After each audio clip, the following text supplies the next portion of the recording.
Hi friends, ಹೇಗಿದ್ದೀರಾ? ಅಯೋಧ್ಯೆಯ ರಾಮ ಮಂದಿರವನ್ನ ನಿರ್ಮಾಣ ಮಾಡುವಾಗ ರಾಮ ಜನ್ಮಭೂಮಿಯ ಬಗ್ಗೆ ಮತ್ತು ಅದರ ಪೂರ್ತಿ ಚರಿತ್ರೆ, ಅದರ ಹಿಂದೆ ನಡೆದಿರುವ ಘಟನೆಗಳು, ಅದಕ್ಕಾಗಿ ಹೋರಾಡಿರುವ ಸಂಘಟನೆಗಳು, ಆ ಮಂದಿರವನ್ನ ಯಾವ ರೀತಿ ನಿರ್ಮಾಣ ಮಾಡಿದ್ದಾರೆ ಎಂಬ ಇಂತಹ ಬಹಳಷ್ಟು ವಿಷಯಗಳನ್ನ ಒಂದು ಕ್ಯಾಪ್ಸೂಲ್ ನಲ್ಲಿ ಡಾಕ್ಯುಮೆಂಟ್ಸ್ ಗಳ ರೂಪದಲ್ಲಿ ಇಟ್ಟು ಆ ಟೈಮ್ ಕ್ಯಾಪ್ಸೂಲ್ ಅನ್ನ ದೇವಾಲಯ ನಿರ್ಮಾಣವಾಗುವ ಸ್ಥಳದಲ್ಲಿ 2000 ಅಡಿಗಳಷ್ಟು ಆಳದಲ್ಲಿ ಇಟ್ಟಿದ್ದಾರೆ ಎಂಬ ವಿಷಯ ನಮ್ಮಲ್ಲಿ ಬಹಳಷ್ಟು ಜನರಿಗೆ ಗೊತ್ತು.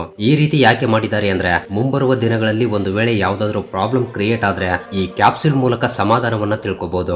ಆದ್ರೆ ಇದಕ್ಕೂ ಮೊದಲೇ ಇಂದಿರಾ ಗಾಂಧಿ ಅವರು ಕಲ್ಪಾತ್ರ ಎಂಬ ಒಂದು ಟೈಮ್ ಕ್ಯಾಪ್ಸೂಲ್ ಅನ್ನ ತಯಾರಿಸಿ ಕೆಂಪು ಕೋಟೆಯ ಕೆಳಗಡೆ ಭದ್ರಪಡಿಸಿದ್ರು ಅಂತ ನಿಮ್ಮಲ್ಲಿ ಎಷ್ಟು ಜನರಿಗೆ ಗೊತ್ತು? ಹೌದು, ಇವತ್ತು ನಾವು ಈ ಪ್ರಪಂಚದಲ್ಲಿ ಈ ರೀತಿ ರಹಸ್ಯವಾಗಿ ಬಚ್ಚಿಟ್ಟಿರುವ ಕೆಲವು ಟೈಮ್ ಕ್ಯಾಪ್ಸೂಲ್ ಗಳ ಬಗ್ಗೆ ತಿಳಿದುಕೊಳ್ಳಲಿದ್ದೇವೆ. ಸೊ ವಿಡಿಯೋ ತುಂಬಾ ಇಂಟ್ರೆಸ್ಟಿಂಗ್ ಆಗಿರುತ್ತೆ, ಮಿಸ್ ಮಾಡದೆ ಕೊನೆವರೆಗೂ ನೋಡಿ. ಹಾಗೆ ವಿಡಿಯೋ ಇಷ್ಟವಾದ್ರೆ ತಪ್ಪದೆ ವಿಡಿಯೋಗೆ ಒಂದು ಲೈಕ್ ಕೊಟ್ಟು ನಮ್ಮನ್ನ ಸಪೋರ್ಟ್ ಮಾಡೋದನ್ನ ಮಾತ್ರ ಮರಿಬೇಡಿ. ಸೊ ಲೇಟ್ ಮಾಡದೆ let's get it the video.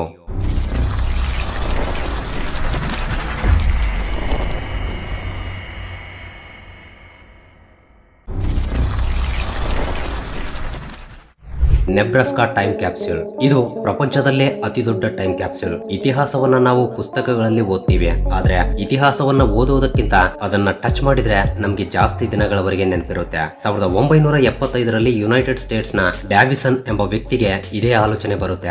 ಇತಿಹಾಸ ಎಂಬುದು ಮುಂಬರುವ ಪೀಳಿಗೆಯವರು ಟಚ್ ಮಾಡುವ ಹಾಗೆ ಇರಬೇಕು ಅಂತ ಅಂದುಕೊಳ್ತಾನೆ. ಇದಕ್ಕಾಗಿ ಒಂದು ದೊಡ್ಡ ಟೈಮ್ ಕ್ಯಾಪ್ಸೂಲ್ ಅನ್ನ ತಯಾರಿಸಬೇಕು ಅಂತ ಅಂದುಕೊಳ್ತಾನೆ. ಇದಕ್ಕಾಗಿ ಒಂದು ದೊಡ್ಡ ಬಾಕ್ಸ್ ಅನ್ನ ತಗೊಂಡು ಅದರಲ್ಲಿ ಕೆಲವು ವಸ್ತುಗಳನ್ನ ತುಂಬುತ್ತಾನೆ. ಆ ವಸ್ತುಗಳ ತೂಕ 45 ಟನ್ನುಗಳಷ್ಟಿರುತ್ತೆ. ಇಷ್ಟೊಂದು ತೂಕ ಯಾಕಿದೆ ಅಂದ್ರೆ, ಅದರಲ್ಲಿ ಒಂದು ಕಾರನ್ನು ಕೂಡ ಇಟ್ಟಿರ್ತಾನೆ. ಒಂದು ದೊಡ್ಡ ಕುಣಿಯನ್ನ ತೋಡಿ ಈ ಬಾಕ್ಸ್ ಅನ್ನ ಅದರಲ್ಲಿ ಇಟ್ಟು ಮಣ್ಣಿನಿಂದ ಮುಚ್ಚಿ ಬಿಡ್ತಾನೆ. ಇದನ್ನ 2025ರಲ್ಲಿ ಓಪನ್ ಮಾಡಬೇಕು ಎಂದು ಅದರ ಮೇಲೆ ಬರೆದಿರ್ತಾನೆ. 1977ರಲ್ಲಿ ಈ time capsule Guinness book of world record ನಲ್ಲೂ ಕೂಡ ಸೇರಿದೆ. ಆದ್ರೆ ರಷ್ಯಾ ದೇಶದ ಒಂದು ಆರ್ಗನೈಸೇಷನ್ ಅದಕ್ಕಿಂತ ದೊಡ್ಡ ಟೈಮ್ ಕ್ಯಾಪ್ಸೂಲ್ ನಮ್ಮ ಹತ್ರ ಇದೆ ಎಂದು ಪ್ರೊಟೆಸ್ಟ್ ಮಾಡುತ್ತೆ. ಡ್ಯಾವಿಸನ್ ಮಾತ್ರ ಅವರ ಹತ್ರ ಇರೋದು ಟೈಮ್ ಕ್ಯಾಪ್ಸೂಲ್ ಅಲ್ಲ, ಅದೊಂದು ರೂಮ್ ಎಂದು ವಾದಿಸ್ತಾನೆ. ಸೊ ಈ ವಾದಗಳ ಕಾರಣದಿಂದ ಗಿನ್ನಿಸ್ ಸಂಸ್ಥೆ ಟೈಮ್ ಕ್ಯಾಪ್ಸೂಲ್ ಎಂಬ ಕ್ಯಾಟಗರಿಯನ್ನೇ ಅವರ ರೆಕಾರ್ಡ್ ನಿಂದ ತೆಗೆದು ಹಾಕಿ ಬಿಡುತ್ತೆ. ಆದ್ರೆ ಡ್ಯಾವಿಸನ್ ಸ್ವಲ್ಪ ಹಠಮಾರಿಯಾಗಿರ್ತಾನೆ. ಆತ ಮಾಡಿರುವ ಟೈಮ್ ಕ್ಯಾಪ್ಸೂಲ್ ಮೇಲೆ ಪಿರಮಿಡ್ ಶೇಪ್ ನಲ್ಲಿ ಇನ್ನೊಂದು ಟೈಮ್ ಕ್ಯಾಪ್ಸೂಲ್ ಅನ್ನ ಕನ್ಸ್ಟ್ರಕ್ಟ್ ಮಾಡ್ತಾನೆ. ಆಗ ಮತ್ತೆ ಪ್ರಪಂಚದ ಅತ್ಯಂತ ದೊಡ್ಡ ಟೈಮ್ ಕ್ಯಾಪ್ಸೂಲ್ ಎಂಬ ಹೆಗ್ಗಳಿಕೆ ಸಿಗುತ್ತೆ. 1999ರಲ್ಲಿ ಡ್ಯಾವಿಸನ್ ಸತ್ತು ಹೋಗ್ತಾನೆ. ಸೊ ಈ ಟೈಮ್ ಕ್ಯಾಪ್ಸೂಲ್ ಅನ್ನ 2025ರಲ್ಲಿ ಓಪನ್ ಮಾಡಬೇಕು. ಅಂದ್ರೆ ಅದನ್ನ ಓಪನ್ ಮಾಡೋಕೆ ಇನ್ನೂ ಒಂದೇ ವರ್ಷವಿದೆ.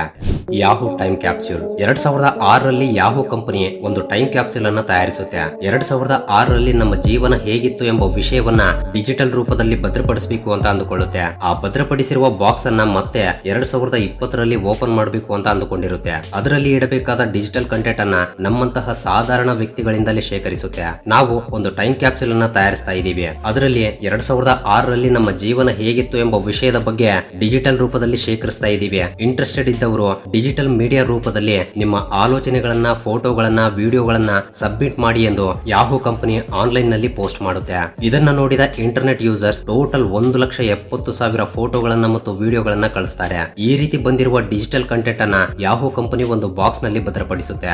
ಮೊದಲು ಈ ಕಂಟೆಂಟ್ ಅನ್ನ ಮೆಕ್ಸಿಕೋದಲ್ಲಿರುವ ಪಿರಮಿಡ್ ಮೇಲಿಂದ ಲೇಸರ್ ಬೀಮ್ ಮೂಲಕ ಆಕಾಶದಲ್ಲಿ ಪ್ರಾಜೆಕ್ಟ್ ಮಾಡಬೇಕು ಅಂತ ಅಂದುಕೊಳ್ಳುತ್ತೆ. ಈ ರೀತಿ ಮಾಡೋದ್ರಿಂದ ಸ್ಪೇಸ್ ನಲ್ಲಿ ಏಲಿಯನ್ಸ್ ಇದ್ರೆ ಅವರು ಈ ವಿಜುವಲ್ಸ್ ಗಳನ್ನ ನೋಡಿದ್ರೆ ನಮ್ಮ ಬಗ್ಗೆ ಅವರಿಗೆ ತಿಳಿಯುತ್ತೆ ಅಂತ ಕಂಪನಿ ಅಂದುಕೊಳ್ಳುತ್ತೆ. ಆದ್ರೆ ಮೆಕ್ಸಿಕನ್ ಗವರ್ಮೆಂಟ್ ಇದಕ್ಕೆ ಒಪ್ಪಿಕೊಳ್ಳುವುದಿಲ್ಲ.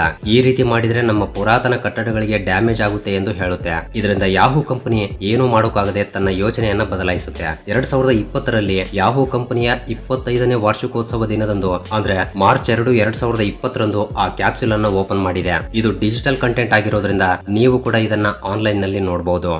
ಜನರಲ್ ಡೈನಾಮಿಕ್ಸ್ ಟೈಮ್ ಕ್ಯಾಪ್ಸೂಲ್ 1963ರಲ್ಲಿ ಕ್ಯಾಲಿಫೋರ್ನಿಯಾದಲ್ಲಿರುವ GDA ಕಂಪನಿ ಒಂದು ಟೈಮ್ ಕ್ಯಾಪ್ಸೂಲ್ ಅನ್ನ ತಯಾರಿಸುತ್ತೆ. ಅದನ್ನ 100 ವರ್ಷಗಳ ನಂತರ ಅಂದ್ರೆ 2063ರಲ್ಲಿ ಮಾತ್ರವೇ ಓಪನ್ ಮಾಡಬೇಕು ಅಂತ ಹೇಳುತ್ತೆ. 1963ರಲ್ಲಿ ಆ ಕಂಪನಿಯಲ್ಲಿರುವ ಸೈಂಟಿಸ್ಟ್ ಗಳು 100 ವರ್ಷಗಳ ನಂತರ ಆಸ್ಟ್ರೋನಮಿಯಲ್ಲಿ ಪ್ರಪಂಚ ಎಷ್ಟು ಫಾಸ್ಟ್ ಆಗಿ ಬೆಳೆಯುತ್ತೆ ಎಂಬುದರ ಬಗ್ಗೆ ಪ್ರಿಡಿಕ್ಷನ್ಸ್ ಬರೆದು ಅದನ್ನ 200 ಕಾಪಿಗಳವರೆಗೆ ಪ್ರಿಂಟ್ ಮಾಡಿಸಿ ಒಂದು ಬಾಕ್ಸ್ ನಲ್ಲಿ ಭದ್ರಪಡಿಸ್ತಾರೆ. ಆ ಬಾಕ್ಸ್ ಅನ್ನ ಕಂಪನಿ ಇರುವ ಬಿಲ್ಡಿಂಗ್ ನ ಗೋಡೆಯಲ್ಲಿ ಇಡ್ತಾರೆ. ಆ ಬಾಕ್ಸ್ ಬಾಕ್ಸ್ ನಲ್ಲಿರುವ ಪುಸ್ತಕದ ಹೆಸರು 2063 AD. ಅದರಲ್ಲಿ ಟೋಟಲ್ 50 ಪೇಜ್ಗಳಿರುತ್ತವೆ.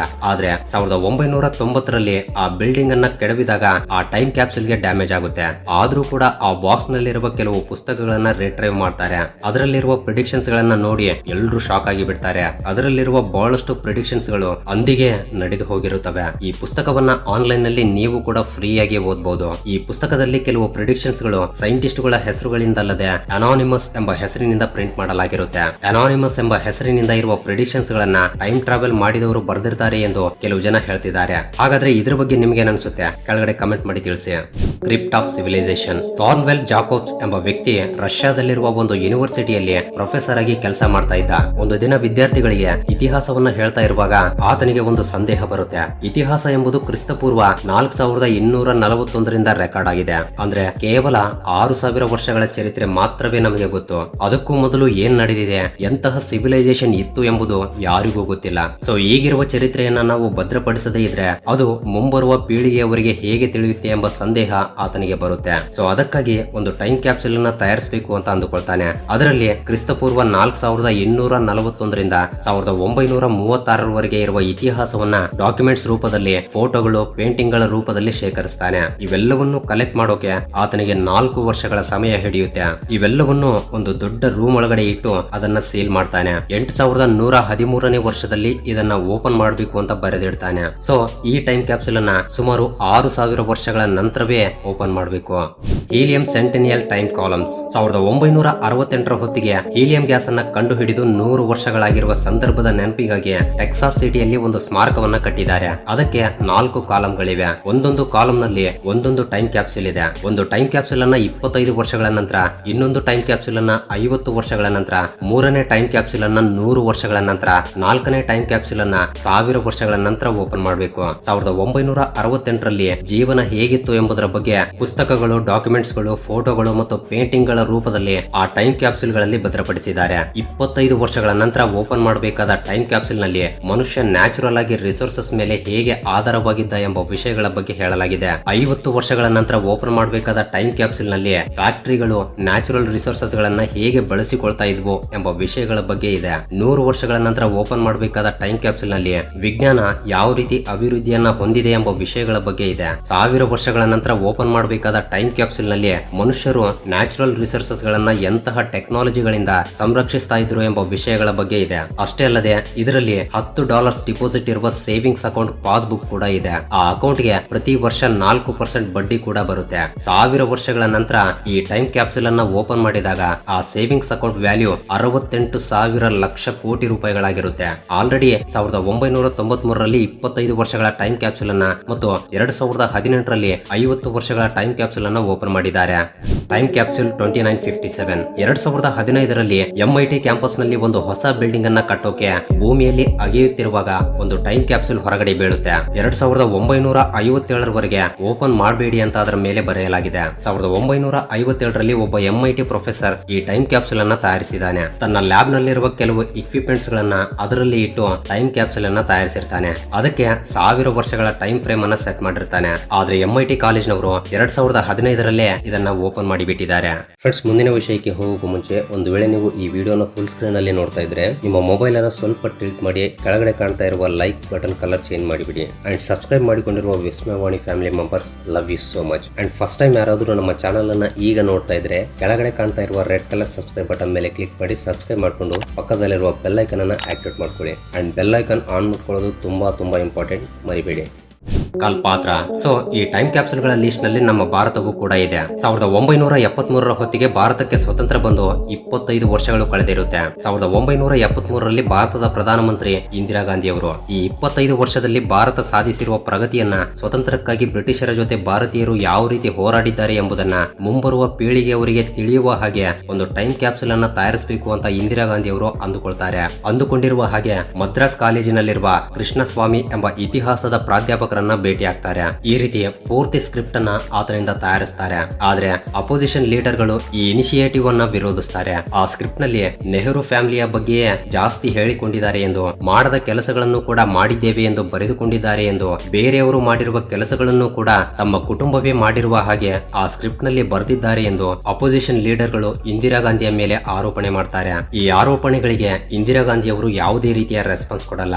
ಏನ್ ಮಾಡಿದ್ರು ಕೂಡ ಇಂಥವ್ರು ವಿರೋಧ ಮಾಡ್ತಾನೆ ಇರ್ತಾರೆ ಅಂತ ಅಂದುಕೊಳ್ತಾರೆ. ನಂತರ ಆ ಸ್ಕ್ರಿಪ್ಟ್ ಅನ್ನೆಲ್ಲ ಒಂದು ಟೈಮ್ ಕ್ಯಾಪ್ಸುಲ್ ಅಲ್ಲಿ ಇಡ್ತಾರೆ. ಆ ಟೈಮ್ ಕ್ಯಾಪ್ಸುಲ್ ಗೆ ಕಲ್ಪಾತ್ರ ಎಂಬ ಹೆಸರನ್ನ ಇಟ್ಟು ಅದನ್ನ ಕೆಂಪು ಕೋಟೆಯ ಕೆಳಗಡೆ ಭದ್ರಪಡಿಸ್ತಾರೆ. ಆದ್ರೆ 1972ರಲ್ಲಿ ಇಂದಿರಾ ಗಾಂಧಿ ಅವರ ಗವರ್ಮೆಂಟ್ ಎಲೆಕ್ಷನ್ ನಲ್ಲಿ ಸೋತು ಹೋಗುತ್ತೆ. ಬಿಜೆಪಿ ಗೆಲ್ಲುತ್ತೆ. ಈ ಜನತಾ ಪಾರ್ಟಿಯವರು ಎಲೆಕ್ಷನ್ಗೂ ಮುಂಚೆ ಒಂದು ಗ್ಯಾರಂಟಿಯನ್ನ ಕೊಟ್ಟಿರ್ತಾರೆ. ಅದೇನಂದ್ರೆ, ನಾವು ಅಧಿಕಾರಕ್ಕೆ ಬಂದ್ರೆ ಆ ಟೈಮ್ ಕ್ಯಾಪ್ಸುಲ್ ಅನ್ನ ಹೊರಗಡೆ ತೆಗೆಸಿ ಆ ಸ್ಕ್ರಿಪ್ಟ್ ನಲ್ಲಿರುವ ಕಂಟೆಂಟ್ ಅನ್ನ ರೀವೆರಿಫೈ ಮಾಡಿಸ್ತೀವಿ ಅಂತ ಹೇಳ್ತಾರೆ. ಸೊ ಅವರು ಕೊಟ್ಟಿರುವ ಗ್ಯಾರಂಟಿ ಅಂತೆ ಅಧಿಕಾರಕ್ಕೆ ಬಂದ ತಕ್ಷಣ ಆ ಟೈಮ್ ಕ್ಯಾಪ್ಸುಲ್ ಅನ್ನ ಹೊರಗಡೆ ತೆಗೆಸ್ತಾರೆ. ನಂತರ ಅದನ್ನ ಅವರು ಏನ್ ಮಾಡಿದ್ದಾರೆ ಎಂಬುದು ಇದುವರೆಗೂ ಯಾರಿಗೂ ಗೊತ್ತಿಲ್ಲ. ಇಂದಿರಾ ಗಾಂಧಿ ಅವರು ಆ ಟೈಮ್ ಕ್ಯಾಪ್ಸುಲ್ ಗೆ 1000 ವರ್ಷಗಳ ಟೈಮ್ ಫ್ರೇಮ್ ಅನ್ನ ಸೆಟ್ ಮಾಡಿರ್ತಾರೆ. ಇಲ್ಲಿ ಇಂಟ್ರೆಸ್ಟಿಂಗ್ ಫ್ಯಾಕ್ಟ್ ಏನು ಅಂದ್ರೆ, ಆ ಟೈಮ್ ಕ್ಯಾಪ್ಸುಲ್ ಅನ್ನ ತಯಾರಿಸಿ ಸ್ಟೋರ್ ಮಾಡೋಕೆ ಇಂದಿರಾ ಗಾಂಧಿ ಅವರು ಕೇವಲ 8,000 ರೂಪಾಯಿಗಳನ್ನ ಮಾತ್ರವೇ ಖರ್ಚು ಮಾಡಿದ್ದಾರೆ. ಆದ್ರೆ ಜನತಾ ಪಾರ್ಟಿಯವರು ಅದನ್ನ ಅಗೆದು ಹೊರಗಡೆ ತೆಗೆಸೋಕೆ 58,000 ರೂಪಾಯಿಗಳನ್ನ ಖರ್ಚು ಮಾಡ್ತಾರೆ. ಹಾಗಾದ್ರೆ ಈ ವಿಷಯದ ಬಗ್ಗೆ ನಿಮಗೆ ಅನಿಸ್ತಾ ಇದೆ? ನಿಮ್ಮ ಅನಿಸಿಕೆಗಳನ್ನ ಕೆಳಗಡೆ ಕಮೆಂಟ್ ಮಾಡಿ ತಿಳಿಸಿ. ಕಿಯೋ ಸ್ಯಾಟಲೈಟ್ 1994ರಲ್ಲಿ ಜೀನ್ ಮಾರ್ಕ್ ಫಿಲಿಪಿ ಎಂಬ ವ್ಯಕ್ತಿ ಕಿಯೋ ಪ್ರಾಜೆಕ್ಟ್ ಅನ್ನ ಡಿಸೈನ್ ಮಾಡ್ತಾನೆ. ಈ ಪ್ರಾಜೆಕ್ಟ್ ಏನು ಅಂದ್ರೆ, 50,000 ವರ್ಷಗಳ ನಂತರ ಭೂಮಿಯ ಮೇಲಿರುವ ಮನುಷ್ಯರಿಗೆ ನೀವು ಏನ್ ಮೆಸೇಜ್ ಗಳನ್ನ ಇಡ್ತೀರೋ ನಿಮ್ಮನ್ನೇ ಕೇಳ್ತಾರೆ. ನೀವು ಕಳಿಸಿದ ಮೆಸೇಜ್ ಗಳನ್ನೆಲ್ಲ ಒಂದು ಡಿವಿಡಿಯಲ್ಲಿ ಇಡ್ತಾರೆ. ಆ ಡಿವಿಡಿಯನ್ನ ಒಂದು ರೌಂಡ್ ಸ್ಪಿಯರ್ ನಲ್ಲಿ ಇಟ್ಟು ಅದನ್ನ ರಾಕೆಟ್ ಮೂಲಕ ಆಕಾಶಕ್ಕೆ ಕಳಿಸ್ತಾರೆ. 50 ವರ್ಷಗಳ ನಂತರ ಆ ಸ್ಪಿಯರ್ ಭೂಮಿಯ ಮೇಲೆ ಬೀಳುವ ಹಾಗೆ 18,000 ಅಡಿಗಳಷ್ಟು ಎತ್ತರದಲ್ಲಿರುವ ಕಕ್ಷೆಗೆ ಅದನ್ನ ಕಳಿಸ್ತಾರೆ. ಈ ಪ್ರಾಜೆಕ್ಟ್ ಹೆಸರೇ ಕಿಯೋ. ಅವರ ವೆಬ್ಸೈಟ್ ಗೆ ಹೋಗಿ ನೀವು ಕೂಡ ಮೆಸೇಜ್ ಗಳನ್ನ ಮಾಡಬಹುದು. ಯಾರು ಎಂತಹ ಮೆಸೇಜ್ ಗಳನ್ನ ಮಾಡಿದ್ರು ಕೂಡ, ಎಷ್ಟು ಜನ ಮೆಸೇಜ್ ಗಳನ್ನ ಮಾಡಿದ್ರು ಕೂಡ ಅವೆಲ್ಲವನ್ನು ಡಿವಿಡಿಯಲ್ಲಿ ಇಡ್ತಾರೆ. ಆ ಸ್ಪಿಯರ್ ಗೆ ಭೂಮಿಯ ನಕಾಶೆಯನ್ನ ಸ್ಟಿಕ್ಕರ್ ರೀತಿಯಲ್ಲಿ ಹಾಕ್ತಾರೆ. ಆ ಮ್ಯಾಪ್ ಡ್ಯಾಮೇಜ್ ಆಗದೆ ಇರೋಕೆ ಅದರ ಮೇಲೆ ಅಲ್ಯೂಮಿನಿಯಂ ಮತ್ತು ಟೈಟಾನಿಯಂ ಕೋಟಿಂಗ್ ಅನ್ನ ಹಾಕ್ತಾರೆ. ಇದರಲ್ಲಿ ಮೆಸೇಜ್ ಗಳ ಜೊತೆಗೆ ಮನುಷ್ಯರ ರಕ್ತ, DNA, ಸಮುದ್ರದ ನೀರು, ಗಾಳಿಯ ಸ್ಯಾಂಪಲ್ಸ್ ಗಳನ್ನು ಕೂಡ ಇಡ್ತಾರೆ. ಇದನ್ನ 2003ರಲ್ಲಿ ಲಾಂಚ್ ಮಾಡಬೇಕು ಅಂತ ಅಂದುಕೊಂಡಿರ್ತಾರೆ. ಆದ್ರೆ ಕೆಲವು ಕಾರಣಾಂತರಗಳಿಂದ ಬಹಳಷ್ಟು ಬಾರಿ ಪೋಸ್ಟ್ಪೋನ್ ಆಗ್ತಾ ಜನವರಿ 1, 2021ರಂದು ಲಾಂಚ್ ಆಗಬೇಕಾಗಿತ್ತು. ಆದ್ರೆ ಆಗಿನಿಂದ ಈಗಿನವರೆಗೆ ಕಂಪನಿಯಿಂದ ಯಾವುದೇ ರೀತಿಯ ರೆಸ್ಪಾನ್ಸ್ ಇಲ್ಲ. ಈಗಲೂ ಕೂಡ ನೀವು ಕಿಯೋ ವೆಬ್ಸೈಟ್ ಗೆ ಹೋಗಿ ನಿಮ್ಮ ಮೆಸೇಜ್ ಅನ್ನ ಟೈಪ್ ಮಾಡಿ ಸಬ್ಮಿಟ್ ಮಾಡಬಹುದು. ಸೊ ಇದು ಫ್ರೆಂಡ್ಸ್, ಈ 9 ಟೈಮ್ ಕ್ಯಾಪ್ಸುಲ್ ಗಳಲ್ಲಿ ನಿಮಗೆ ಯಾವುದು ಇಂಟ್ರೆಸ್ಟಿಂಗ್ ಅನ್ಸಿತ್ತು ಕೆಳಗಡೆ ಕಮೆಂಟ್ ಮಾಡಿ ತಿಳಿಸಿ. ಹಾಗೆ ವಿಡಿಯೋ ಇಷ್ಟವಾಗಿದ್ರೆ ತಪ್ಪದೆ ವಿಡಿಯೋಗೂ ಒಂದು ಲೈಕ್ ಕೊಟ್ಟು ನಿಮ್ಮ ಫ್ರೆಂಡ್ಸ್ ಅಂಡ್ ಫ್ಯಾಮಿಲಿ ಜೊತೆ ಕೂಡ ಶೇರ್ ಮಾಡಿ. ಅಂಡ್ ಫಸ್ಟ್ ಟೈಮ್ ಯಾರಾದ್ರೂ ನಮ್ಮ ಚಾನಲ್ ಅನ್ನ ಈಗ ನೋಡ್ತಾ ಇದ್ರೆ ತಪ್ಪದೆ ಸಬ್ಸ್ಕ್ರೈಬ್ ಮಾಡ್ಕೊಂಡು ಪಕ್ಕದಲ್ಲಿರುವ ಬೆಲ್ ಐಕಾನ್ ಅನ್ನು ಕೂಡ ಆಕ್ಟಿವೇಟ್ ಮಾಡ್ಕೊಳ್ಳಿ. ಅಂಡ್ ವಿಡಿಯೋವನ್ನು ಕೊನೆವರೆಗೂ ನೋಡಿದ್ದಕ್ಕೆ love you so much guys.